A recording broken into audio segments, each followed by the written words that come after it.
Good Yontif. Now, those of you who are here, the sanctuary is absolutely packed. Why you're not all going for a walk? Is it raining outside? I haven't been outside.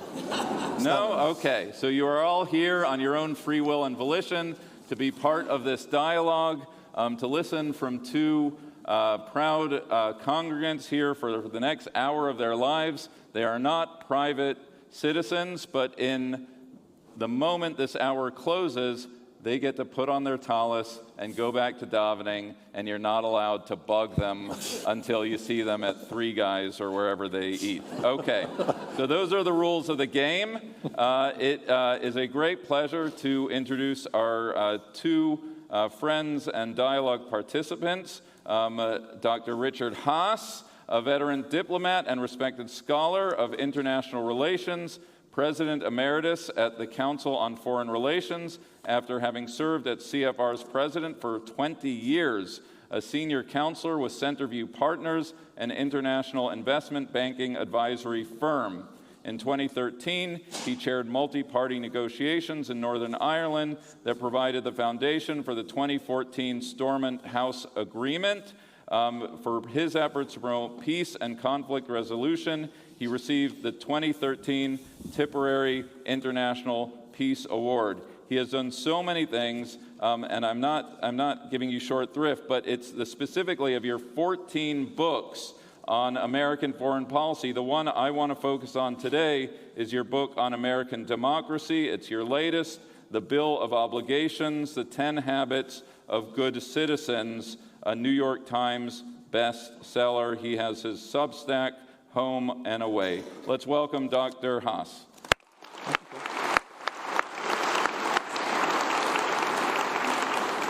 Dr. Julian Zelizer is a New York Times best-selling author and the Malcolm Stevenson Forbes Class of 1941 Professor of History and Public Affairs at Princeton University, a columnist for foreign policy, and publishes his own Substack called The Long View, a regular guest on NPR's Here and Now, a prominent analyst on numerous television and radio networks, the award-winning author and editor of 27 books. Dr. Haass, you thought you were good, but... I am shamed. Including The Fierce Urgency of Now, Lyndon Johnson, Congress, and the Battle for the Great Society. He received awards for Fault Lines, A History of the United States since 1974, and Dr. Zelizer has published over 1,500 op-eds, fellowships, Guggenheim, Russell Stage, New York Historical Society, and he's completing two new works, a book about the Mississippi Freedom Democratic Party and the 1964 Democratic Convention, and an edited volume, The Presidency of Joseph R. Biden, Jr., a first historical assessment. Let's welcome Dr. Zelizer.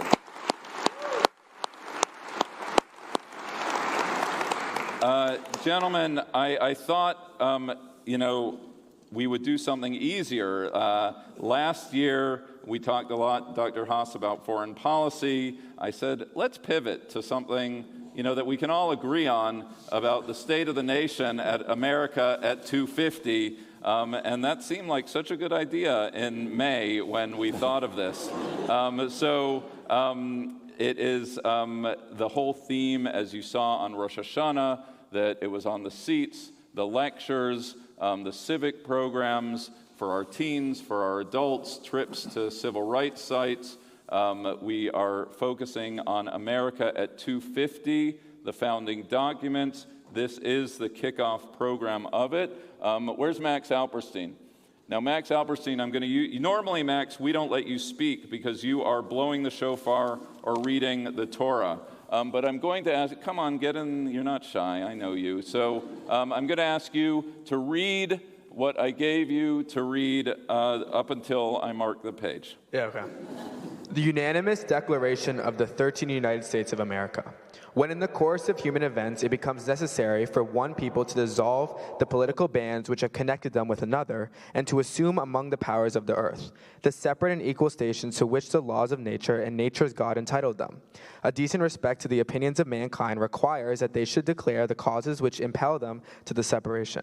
We hold these truths to be self-evident, that all men are created equal, that they are endowed by their Creator with certain unalienable rights, that among these are life, liberty, and the pursuit of happiness. That to secure these rights, governments are instituted among men, deriving their just power from the consent of the governed. That whenever any form of government becomes destructive of those ends, it is the right of the people to alter or to abolish it, and to institute new government, laying its foundation on such principles and organizing its powers in such form, as to them shall seem most likely to affect their safety and happiness. Thank you, Max. So let's, now that we, in good Jewish fashion, can agree on the text, Dr. Zelizer, let me start with you. Based on what Max just read, it strikes me that the founding document, the Declaration, is on the one hand a political act, and on the other hand it's a philosophical statement. And so can you, as the Broadway musical says, can you bring us to the room where it happened? What were some of the forces? Why does it feel like it's multiple documents all in one? Well, first, thanks for having me. It's great to be doing this with the two of you, and I think both are true. I think there are a lot of philosophical arguments that the founders cared about. Some revolved around the rights of the individual, which we just heard about, the inalienable rights that every individual and citizen should have, the rights that a person has in relationship to government. There was another philosophical part that we didn't get to, which is about the abuse of power, which was very much on the minds of the founders. The founders were very cognizant of centralized power, of corruption, and about the fragility of republics. This was something they talked about all the time. If you look at the pamphlets, that was their main issue. So these were all concerns that they were very much aware of. And then there was the immediate. These were colonists dealing with a government that was not offering them representation, where the center and the periphery had become separated. And I think that's the political context combined with the philosophical context, which is what gives this declaration such power. Thank you. Yeah, if you look at the full text, more time is spent as an indictment, if you will, of the power that be, of the British monarchy, the English monarchy, than of what they wanted to create. And when you look at the first thing after this, they ultimately did create the Articles of Confederation. Again, the whole bias was against anything in the form of a strong central government. People forget that when they formed under the Articles of Confederation, which is, if you will, Constitution 1.0, each of the states was sovereign. There was essentially no executive. So this is the mentality of the time, which was, again, very strongly against centralized power. One other thing comes through from this, is in some reasons why the Declaration is so important still, is that it based really on ideas. And that, to me, is the brilliance of the formation of this country. Yes, it talks about men and so forth, but let's move beyond, if you will, the modern mentality. It was, and obviously there was slavery and so forth. So these were people of their time. But it was extraordinary to build a country on an idea, on this notion of rights, what they were against and what they were for. And that really was an extraordinary development in history. Dr. Zelizer, is this a compromise document? Were there forces acting at odds with each other? Is there a way we can sort of unpack this in a way that sort of reveals some of the tensions of the moment? Some people wanted it one way. I just take it that everyone knows this document, but maybe it's my Talmudic background that I feel there must have been arguments going into this document. Well, I mean, I think you have to think of the Declaration and then ultimately the Constitution as a whole, and you can see some of the tensions playing out in terms of a general agreement of the problem, a general agreement of the threat. There's also, I'd add to the concern with centralized powers, a fundamental distrust of individuals at some level, meaning there's a fear of what can happen when power gets into the wrong hands. And the Constitution will ultimately be an effort to check this as much as possible. But there's a difference already here. It's latent about what should the government, this new government, actually look like? Because they themselves are in the process of constituting their own centralized government. This is a declaration of independence, but we know where this is going to lead. And I think that tension, which we still live with today, over kind of what should the authority of the state, big government, be? What is the relationship between the center and the periphery here? Once we're going to form that, they're thinking about it with England.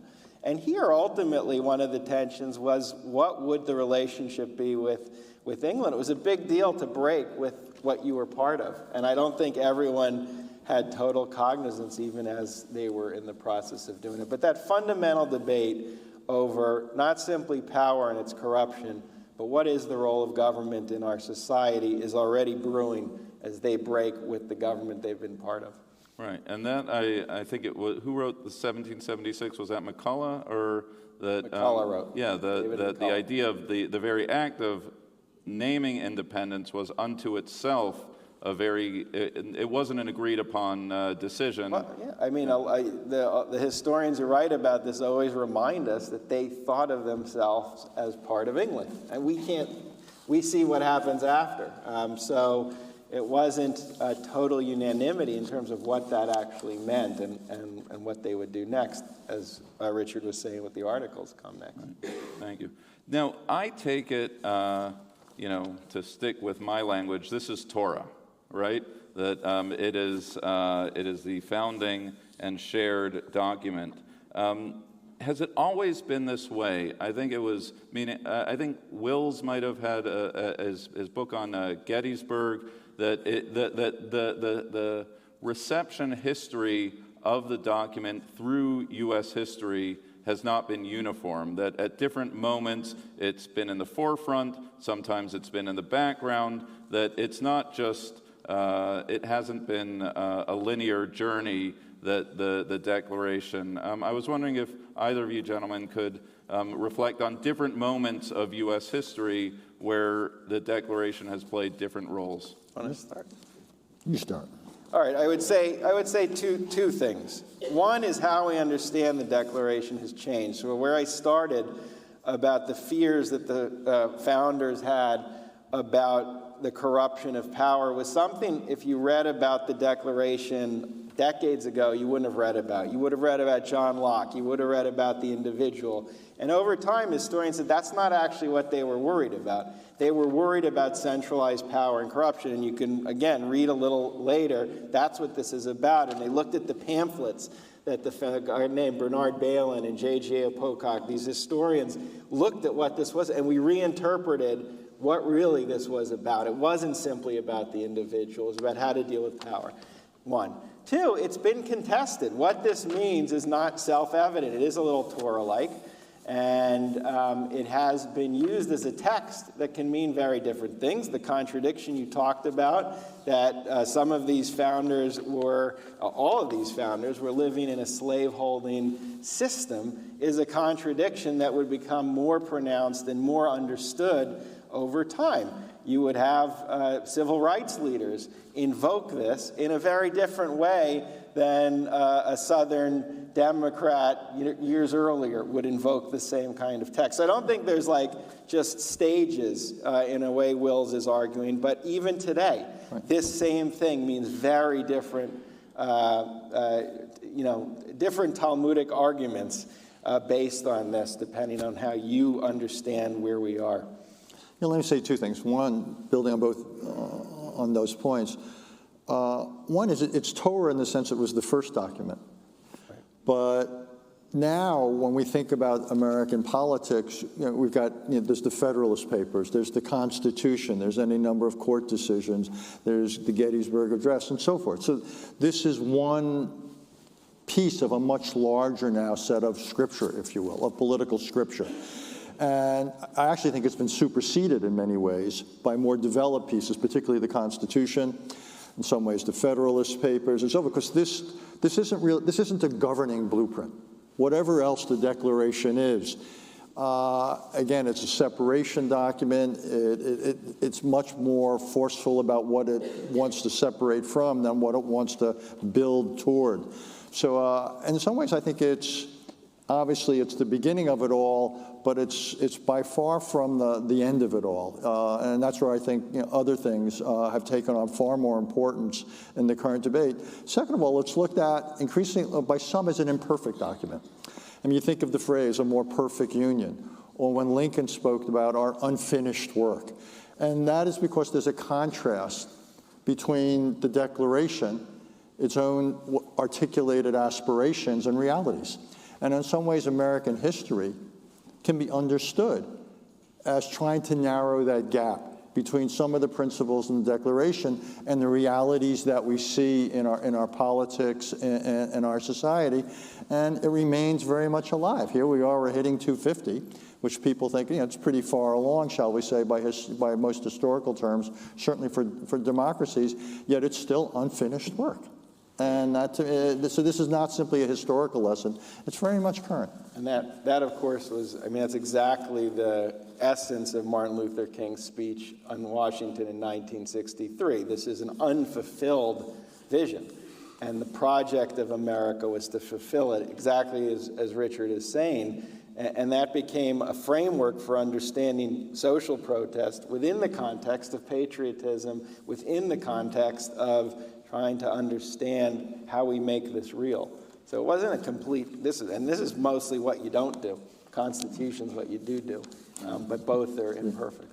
So we're going to get to the 60s in 60 seconds, but I just want to, the origins, every sermon has an origin story, and I just want to give credit where credit's due. Another congregant, Morris Offit, who's here, who chairs the Museum of the American Revolution, which is having this exhibit in Philadelphia, starting more right in the fall, I believe, where they are going to, and Richard, this is a roundabout way to get to your question, or a question to you, which is the Declaration on the world stage. Because based on a book, I believe the author is Armitage, it's not just about the Declaration itself at the museum, but 1776, all sorts of movements of democracy around the globe situated on this foundational document for us, but really revolutionary in the context of the Enlightenment, emancipation, Locke, and otherwise. So how would you sort of frame this in a global way, this document, right up to today? Yeah, I was going to say, it's still current. I mean, obviously, back then, you'd think about what happened in France and so forth, which also is a bit of a reminder about how things can go off the rails. But, who was it? Ho Chi Minh. Yeah. Think about it. When he was promoting Vietnamese independence, where did his inspiration come? From here, from the Declaration. So it's very interesting how this became a universal document because it talks about rights. So if you were thinking about the colonial period, which was essentially where the world was as we exited from World War II, the bulk of the world's population did not yet live in independent countries. They were still part of this or that empire. So the Declaration of Independence became in some ways an inspirational, foundational document, almost a compass for a lot of the world. And the United States, to its credit, was in many ways took the lead at advancing the anti-colonial movement. The Europeans, shall we say, were much more resistant because that was so fundamental to their identities, to their economies, and so forth. So that was actually one of those times where I would argue, not perfectly, but more often than not, we lived up to our principles. And this document actually took on had worldwide traction. For what we now, for really an entire movement. Dr. Zelizer, we'll start with you, but certainly both of you can chime in. The question of, again, to the reception of the document, I'm thinking of different presidents, name your pick. You can. It's like a card game with you. But FDR, LBJ, Ronald Reagan. Like, how have these principles been used in different ways under different presidential administrations historically? Well, I mean, I think it's been invoked to understand and boast of American exceptionalism. So you could think of lots of the speeches from certainly the 30s through the 60s, from FDR to John F. Kennedy. I'm trying to think with LBJ. But the principles, especially in that first paragraph, become a basis, especially in the Cold War, for arguing. Again, this is in theory and principle because of the discrepancies with what life looked like. A basis for arguing America was different than other parts of the world. And again, that's a flawed idea. But this declaration in that opening paragraph is what you would hear quoted again and again. And secondly, it has been used since, I'd say, from someone like Ronald Reagan. It becomes also a way to talk about the individual vis-a-vis government in a more conservative way, about the limitations of government authority, thinking less of the problem of the abuse of power. So those are just kind of two different frameworks. You hear it invoked all the time. Now, for all presidents in post-World War II foreign policy, there's been something of a tension, which is to what extent should American foreign policy focus on relations between and among countries, and to what extent should American foreign policy focus on conditions within countries.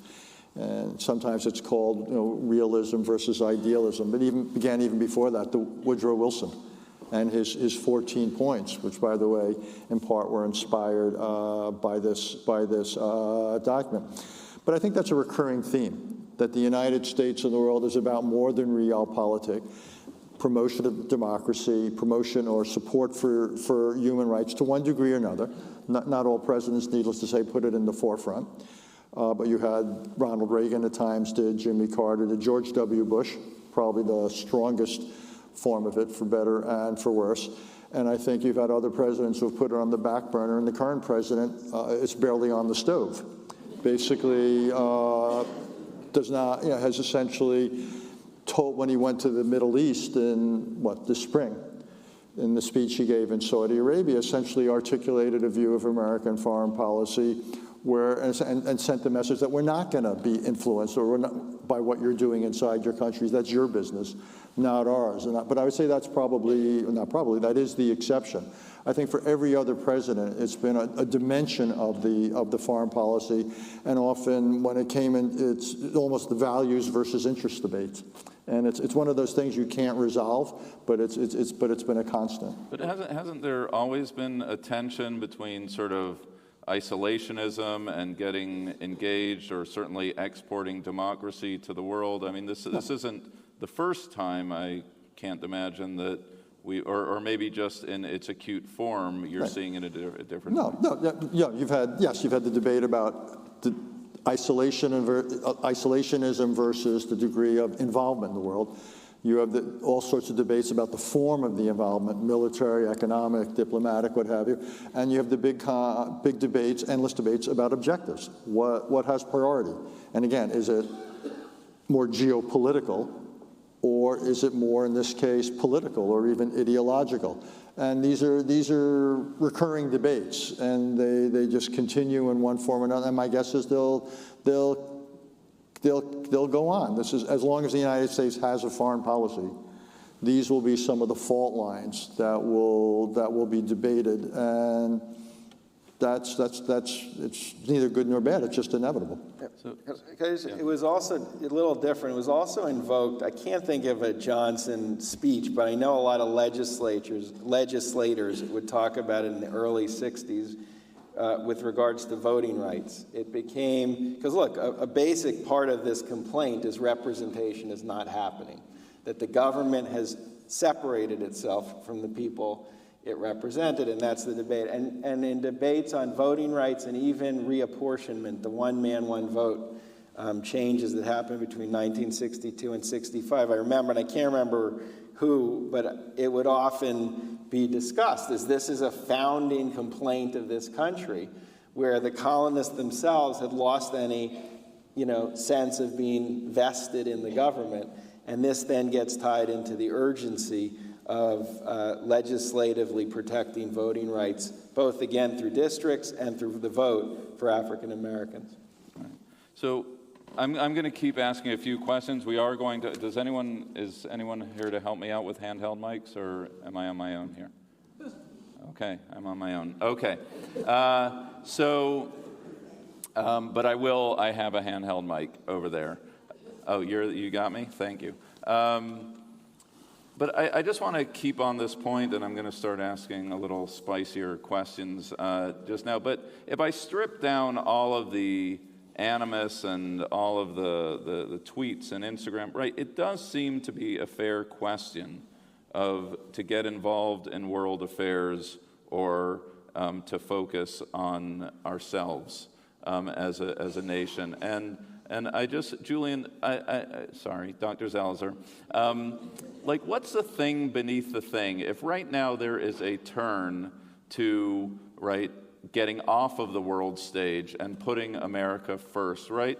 Where is that coming from? A frustration, a sense of overreach that we need to now pull back? Is it a sense of sort of, some sort of nationalism gone amok?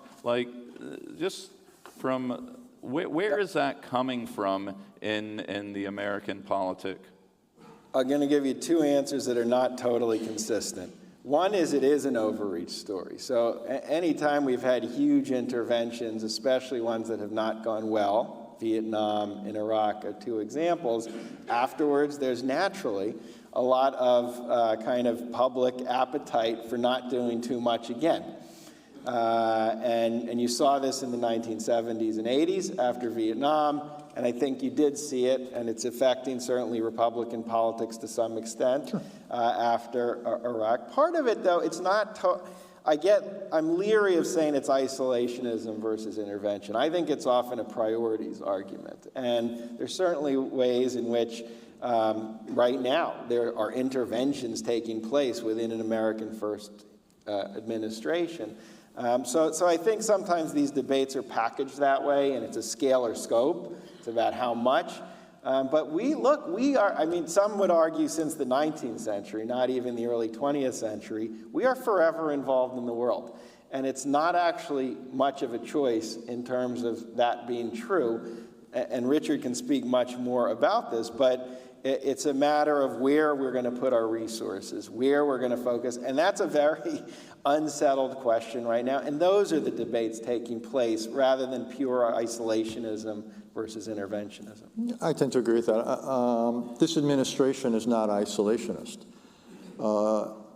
It may be more unilateralist. The form of its involvement is clearly much less multilateral than its predecessor and most previous administrations.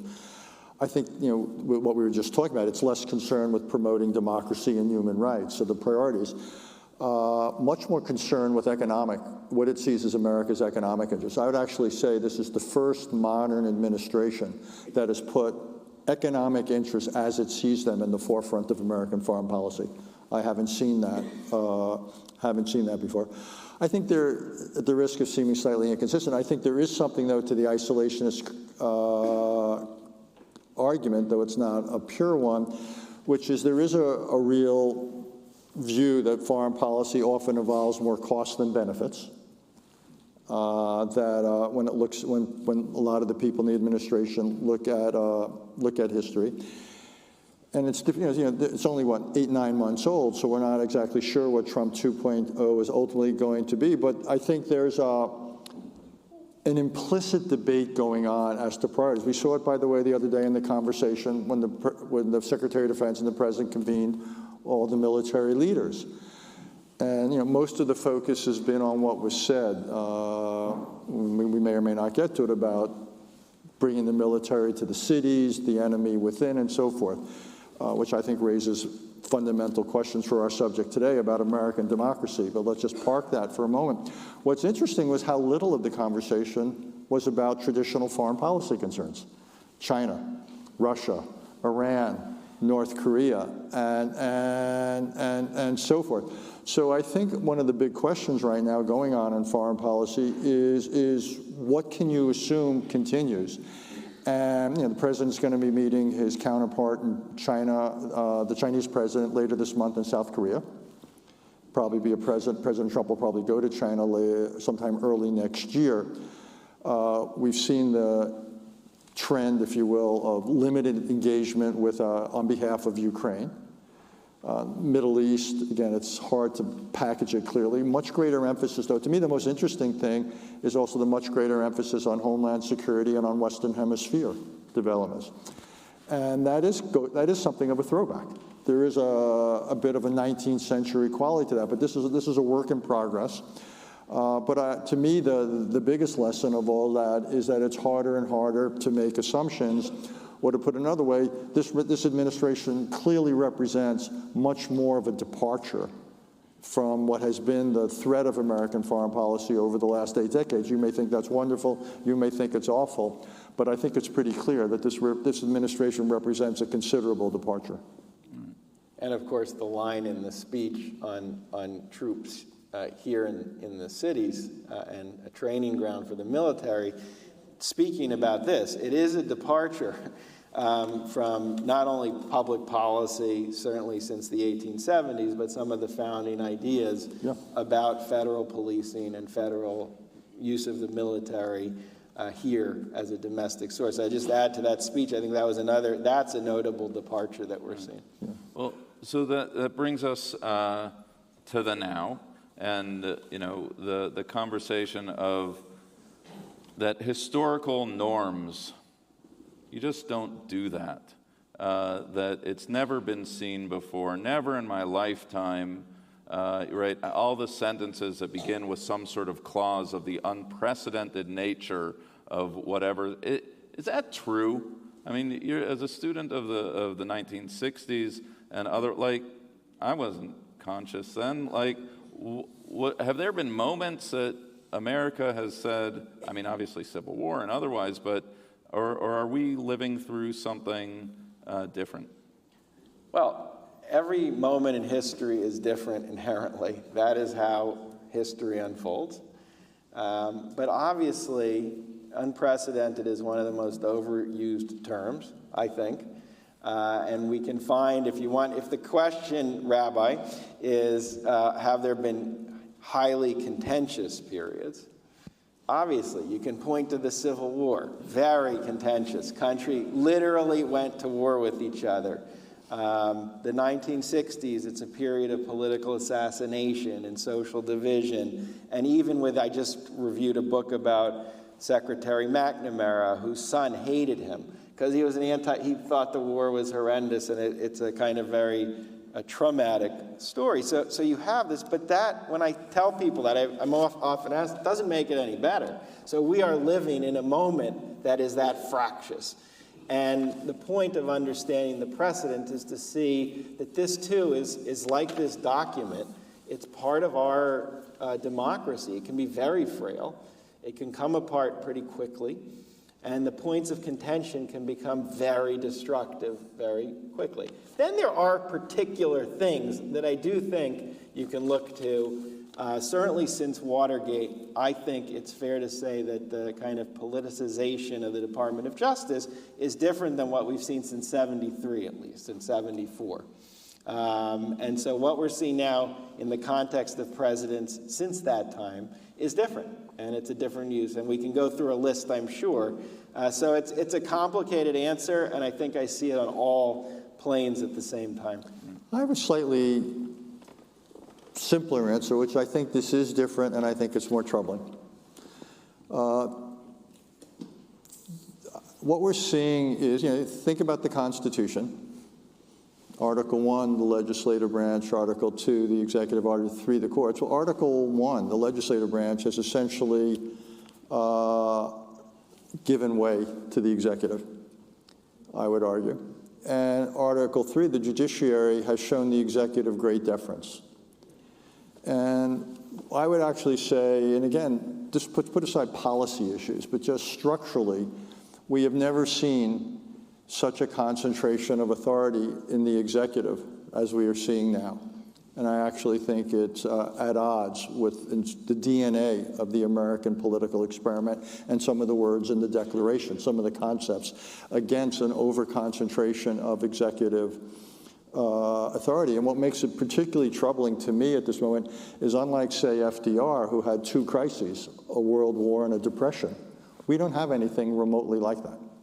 So what we are seeing is an extreme concentration of executive power, over 200 executive orders. We can go through it, and some of the policies that are being put in place, absent the crisis. And it's not clear to me where the oversight is coming from if the Congress won't assert it and the courts aren't prepared to engage. And we'll have some important court decisions coming up in the next few months about the tariff power and so forth. But at least up to now, the courts have been extremely deferential. One of the issues Julian mentioned on questions of districting and so forth, the courts have traditionally said this is a political issue. We're going to be very, very reluctant to get heavily involved. So then coming back to the founders, and the other great body of writing we haven't really talked about is the Federalist Papers. They designed this government structure, but they were conservatives. These were conservatives in the classic sense of the word, and they were worried about the impact of what they couldn't design against, and their lesson of history is that character matters, and that we think of ourselves as a nation of laws, but actually we're really more a nation of men and women. And it's the limits to what they could build into their designs, and I think that's what we're coping with today. I actually think this is, again, it's an irony. We're about to hit the 250th anniversary of this country, but I would think its future is in more doubt. Not whether we survive as a country, but the nature of the political entity that or the future of this political experiment. I actually think is more in doubt, much more than the late 60s, because those assassinations were more isolated political acts, and the establishment, the law enforcement, and so forth dealt with it. Even Richard Nixon, he himself was a conservative. You had the senior leadership of the Senate intervene, the courts intervened. I think those were times where we still had much more distributed political power. I think the question now is whether we've so allowed a concentration of political power in the United States that we've put ourselves in a more precarious position. It's a convergence of three things. You have a president who is very willing to use presidential power in a very aggressive fashion. I think that's a fair characterization of President Trump. You have a party in control of both chambers that's very united, different than in the 1970s. It's not internally divided at all, and it's less concerned about the institutional prerogatives of Congress. It's willing to give it away. And then the last one, it's not all the courts. Many federal district judges have, including there's many in this room, who have actually been putting out a pretty tough rulings and language, including Reagan appointees just recently. It's this 6-person majority that basically started to form in the 80s under Reagan's Department of Justice, some of them, and really subscribed to an idea of presidential power. It's called the unitary executive theory, whatever you want to call it. That was very grandiose. And all these three in 2025 have now come together. And I think that gives us this situation where you could have a reconstruction of democratic power in a way that is kind of a little closer to what we were complaining about back here. I'm going to ask 2 more questions, then we are going to open it up for your questions, so start thinking about them. And I'm going off the board here because I feel like to have the 2 of you gentlemen here without asking the issue of the day. I know what's on the flyer, but I just want to ask it anyway. It's your bema. Make yourself at home.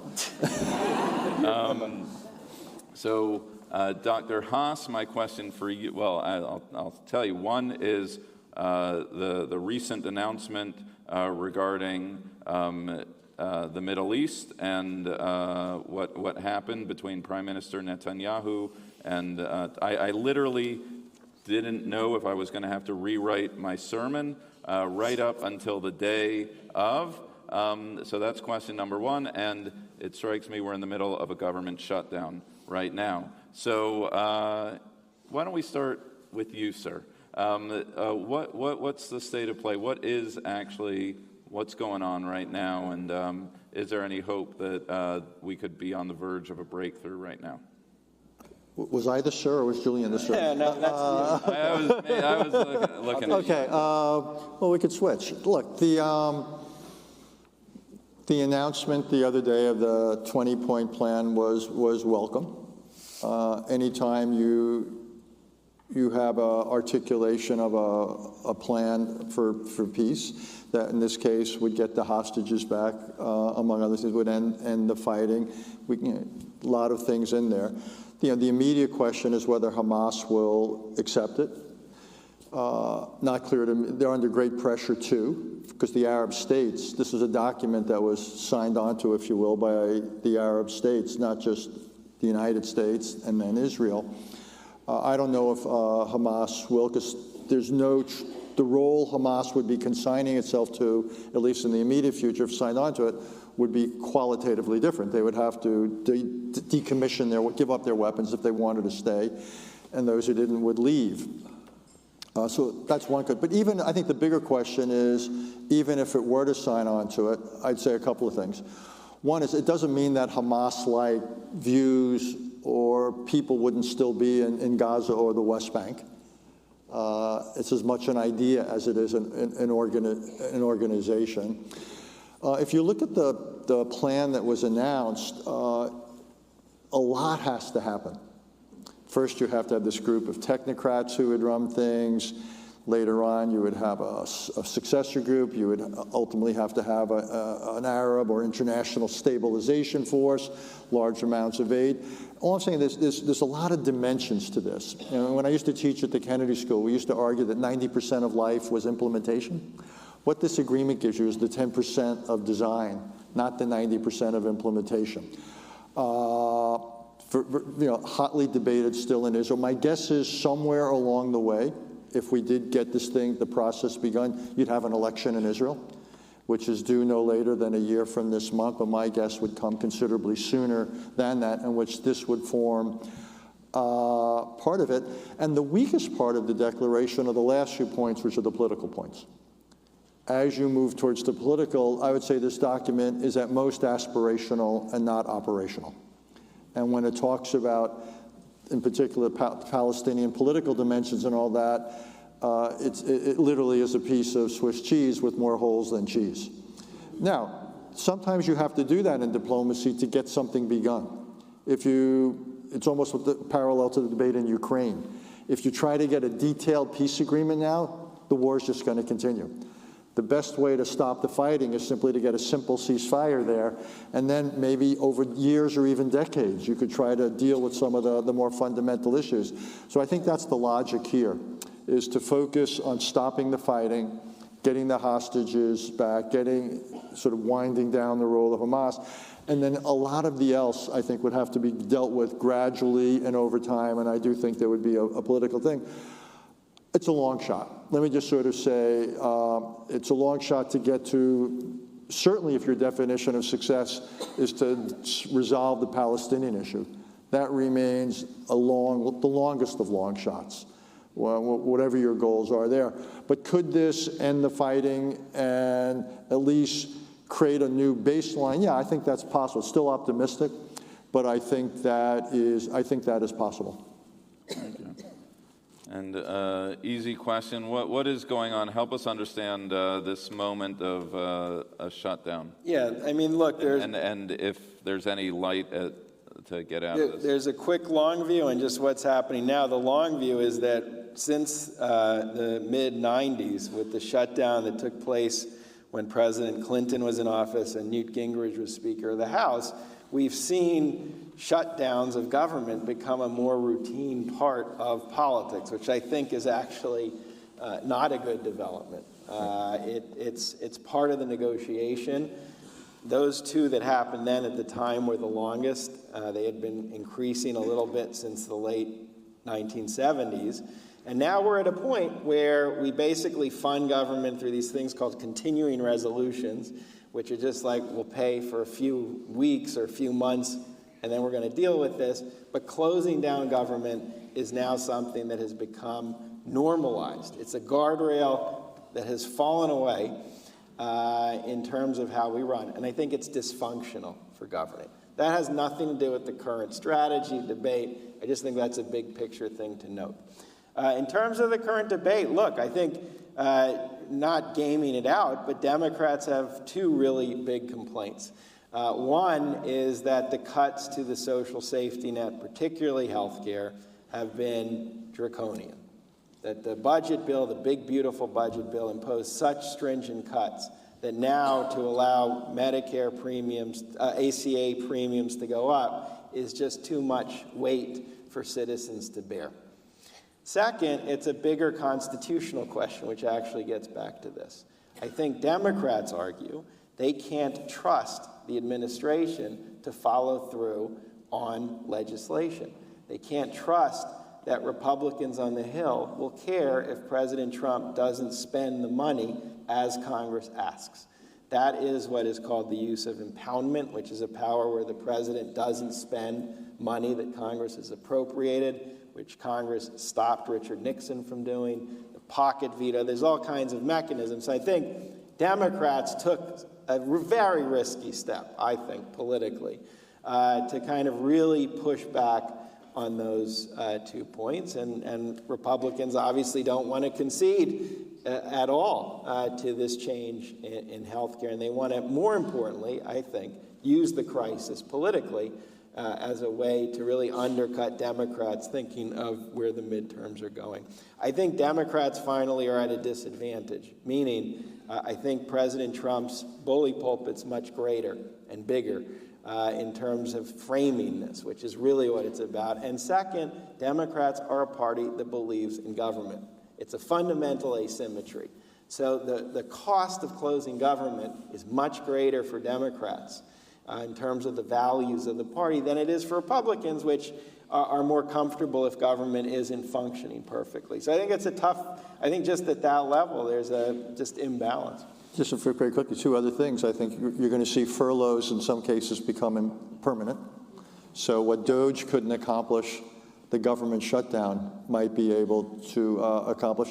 And we're seeing, it's legal, it's just heavily political, the use of this to penalize. You see what's happened to New York on certain funds.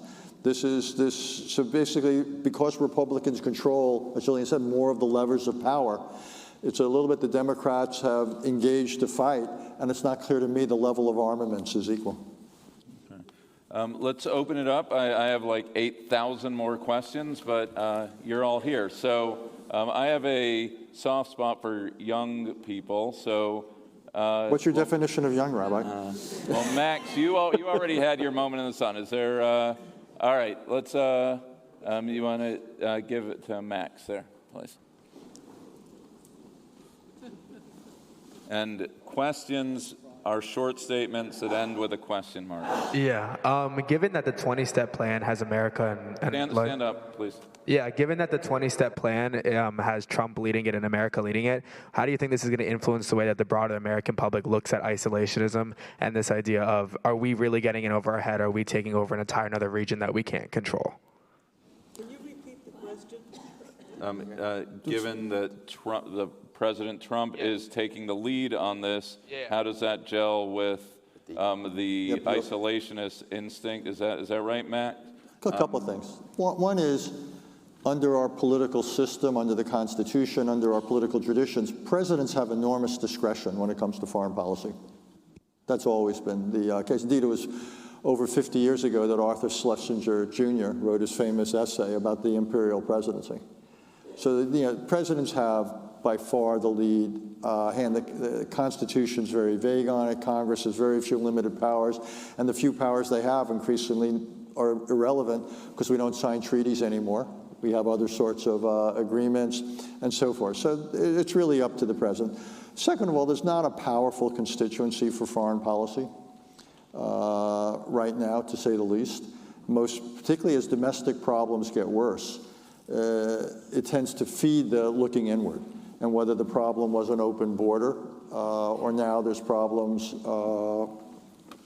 whether it's inequality problems, crime problems, I think joblessness problems are going to go up because of a slowing economy, but also because of AI. I think all of this works against a large foreign policy role because people want to focus inward. And it turns out the defense budget is one of the last discretionary parts of the budget. There's not a lot that's discretionary in the American budget. You've got to service the debt, you've got all Social Security, Medicare, and so forth. You've got the discretionary domestic, and you've got defense. So I don't think there's going to be a whole lot of support for big, active foreign policy, and that's clear. And by the way, that's where this administration is going. They do not want to have a big, active foreign policy. I think the most interesting, revealing thing will be what happens in the talks with China and what it signals about our willingness to potentially defend Taiwan. I think that will be a really, really interesting, revealing, whatever word you want to show. So, and people, when you ask people why they vote the way they do, foreign policy almost doesn't figure. If you know, the last election, for example, it was borderline irrelevant. So I just think the general public mood will be to continue to give presidents discretion, and my sense is I think you're looking at a future, at least the immediate future, of less foreign policy. And even, by the way, just to go on so long, the poll about Israel the other day in the New York Times, it showed this significant plurality of Americans against military and economic aid for Israel. When things get bad domestically, it's almost like the old guns versus butter debate resurfaces. It doesn't matter if it's right or not, but the general instinct is we have problems here at home. We don't have the luxury or the ability to focus on problems there. People like me may argue till we're blue in the face that that's the wrong way to look at it, but I think that is right now the growing political instinct, not just on the right, but also I think on elements of the left. Yeah, I mean, it's hard to find many cases where foreign policy is determinative in elections, if that's what certainly in midterm elections where legislators are really more focused on all these domestic questions when they're running. I think it can be if things go really badly, that's when it can become an issue. But this is not, it's not kind of a big military intervention like a Vietnam, which could spin out very quickly. Or B, it somehow changes or feeds into kind of bad perceptions of leaders. I think that it's subtle, it's not direct, but if someone is screwing something up, if someone is not handling something well, it can become part of a narrative about how we already saw that present. So Jimmy Carter, for example, certainly in 1979, 1980, both with the Iran hostages and then the Soviet invasion of Afghanistan, his image was hurt that he wasn't handling all this well. I think it was already struggling from the economy. Well, Biden was hurt with Afghanistan. And then Biden with Afghanistan. I think those, but I'm not sure the timing is kind of different. The nature of the conflict's different. It's already, for many Americans, so messy and contentious. I'm just not sure this would be the issue that really changes perceptions of the parties. Yeah, no, I'm looking young. I see you back there. I see a young lady back there. I see all of you regulars. Yes, all the way in the back. Thank you. Nice and, well, you have a mic, but stand up, please. A recent New York Times poll found that for the first time since 1998, voters were sympathizing more with the Palestinian cause than with the Israeli cause, and particularly amongst younger voters and younger generations. So my question is, what role do you think college campus monoculture, and to some extent K-12 campus monoculture, has played in this shift of the younger generation's perception of foreign policy? Wow. Okay, let me say two or three things quickly about it. Yeah, the question, it actually builds on an earlier comment about the change of sentiment vis-a-vis engagement with the Middle East, with Israel and aid, but really a generational shift with foreign policy itself. and if you could speak to that. Yeah, so we already talked about the general foreign policy mood, which doesn't favor large American involvements or investments. But let's talk about this more Israel specific. I think what the poll in the New York Times showed, and people should look at it, came out 2 or 3 days ago, and a growing disaffection with Israel, particularly among younger people in the United States. Part of it is just structural, I would argue, that over the years, Israel has moved in the perceptions of many, from David to Goliath. I think that's played a role. I think for people who are younger, the only prime minister they've known is Bibi Netanyahu. And I would say that his statements and his behavior at times has not been one to generate enormous amount of sympathy for Israel. That's not been his priority, I would simply say. You've seen, Israel has been, even before Gaza, was seen in many ways, rightly or wrongly, as part of the diplomatic problem. I think campuses have some of their own built-in biases, given the professorship, shall we say, and where the field of Middle Eastern studies happens to be. So I think there's something there. I think Gaza has also hurt. That very quickly the reaction moved from what I call October 7th to October 8th or 9th. And whatever sympathy there was for Israel's right and necessity to respond gave way to criticism based upon the extent to which Israel used military force, the number of civilian casualties, the humanitarian aid situation, and so forth. So I think for people who care about the U.S.-Israeli relationship in this country and Israel, and I would think and hope that's everybody in this world, I take this as something of a warning, that one can't assume, it's almost that this close relationship is somehow a permanent given. You know, the old line of, Herb Kahn, that which can't go on forever won't. Well, it's not that this can't go on forever, but one shouldn't assume it will go on forever. So I think in Israel in particular, I think there has to be more sensitivity to American public opinion. I think in this country and in Israel, people have to think more about the outside game. I think too much of the U.S.-Israeli relationship has taken place within Washington, D.C., getting congressional votes, what AIPAC could do, and so forth. I don't think there's been nearly enough attention paid to the larger conversation and perception around the United States on college campuses and elsewhere. So I think Israel's lost a lot of the public conversation. People were content to get the votes in Washington, and I think they lost sight that the larger conversation was beginning to shift against Israel even before Gaza, and that is accelerates. So I see this as something of a wake-up call. And Israel will have to think about to what extent, if at all, it wants to adjust policy. But I think there has to be a much greater involvement and investment in joining the debate, and not just within the Beltway, but essentially in all 50 states.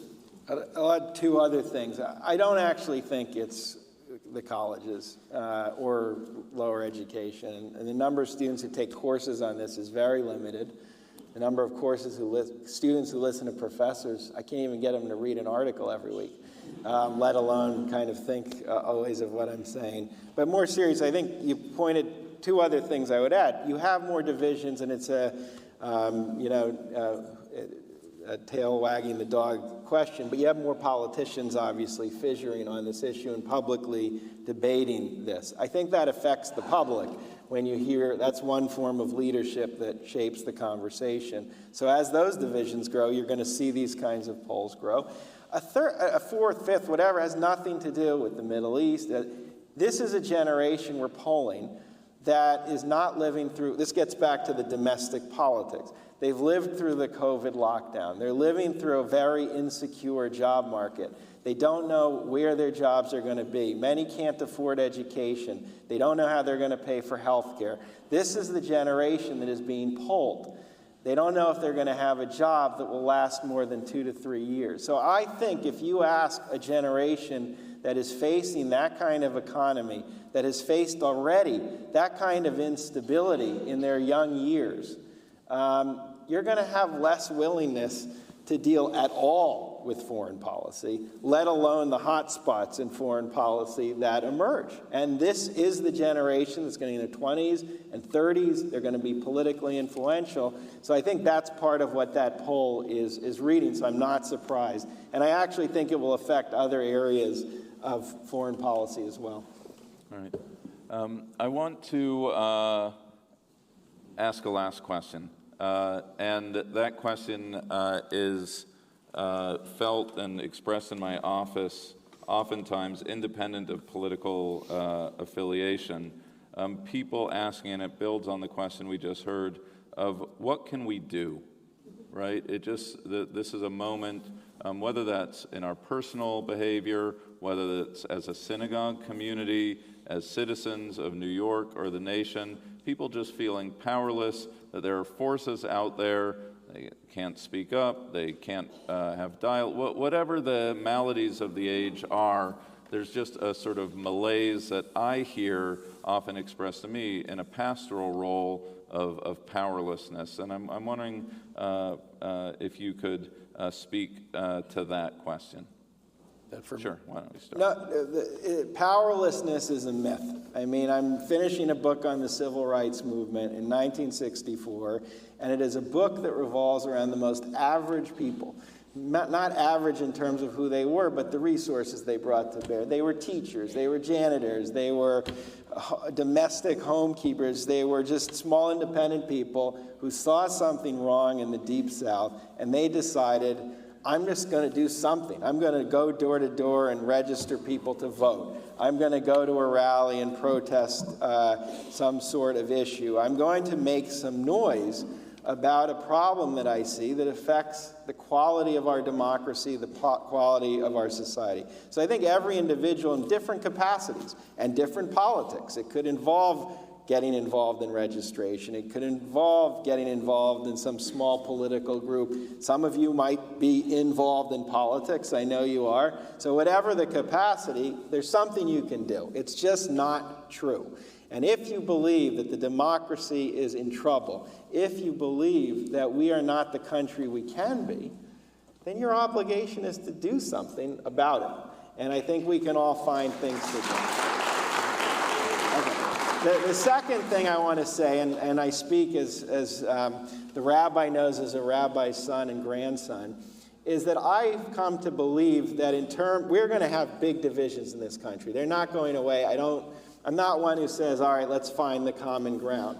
But I do think we have to find ways to have these debates with guardrails and in constructive fashion. I've come to believe that civic institutions, which have diminished in their role in this country since World War II, are really becoming more vital again. We need to build religious congregations as an example of a space where I'm sure there's many Republicans, Independents, Democrats, I can see you all in this room, where we can still be together. And the being together isn't that we're going to agree on the rest, but you create a space of shared interaction and shared experience.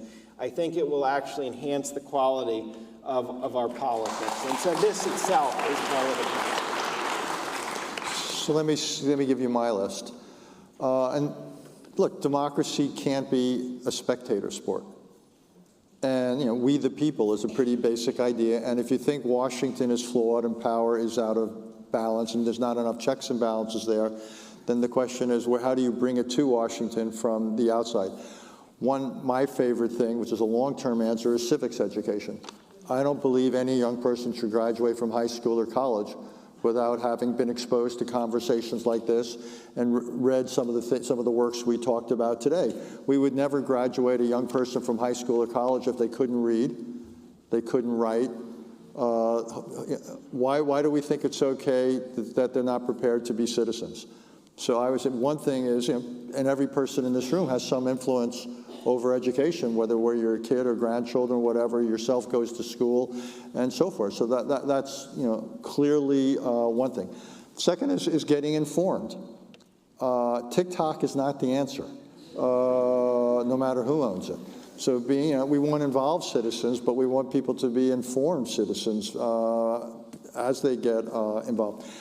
80 million Americans didn't vote in the last presidential election, eligible voters.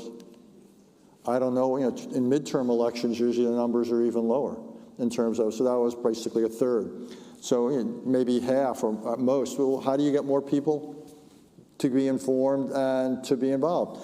And then lastly, every person in this room is involved with some institution, whether it's a law firm, a university, a business. There's ways to push back, both by what you say and what you do.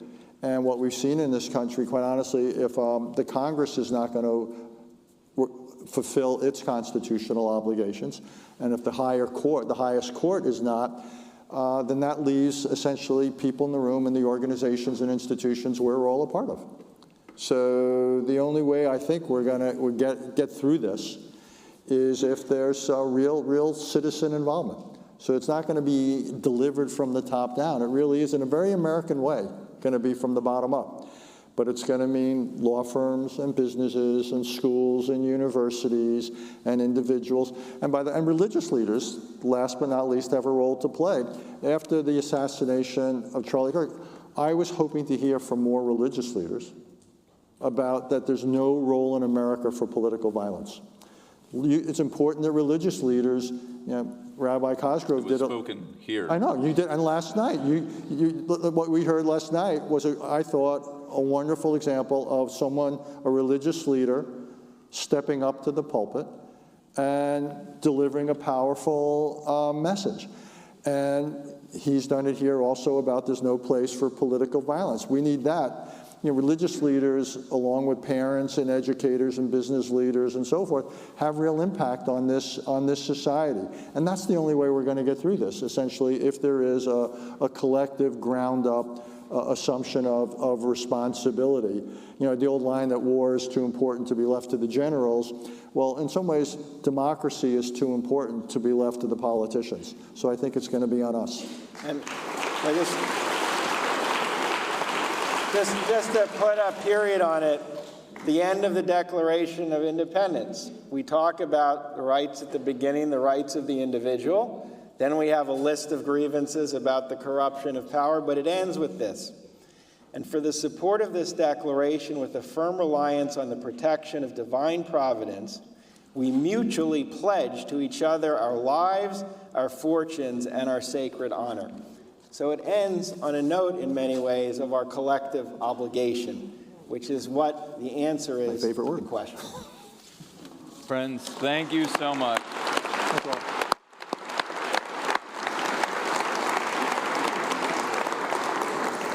We're grateful to our guests, grateful for your wisdom. Mincha is at 4:15. 4:15, everyone in the sanctuary. Good Yom Tov, everyone.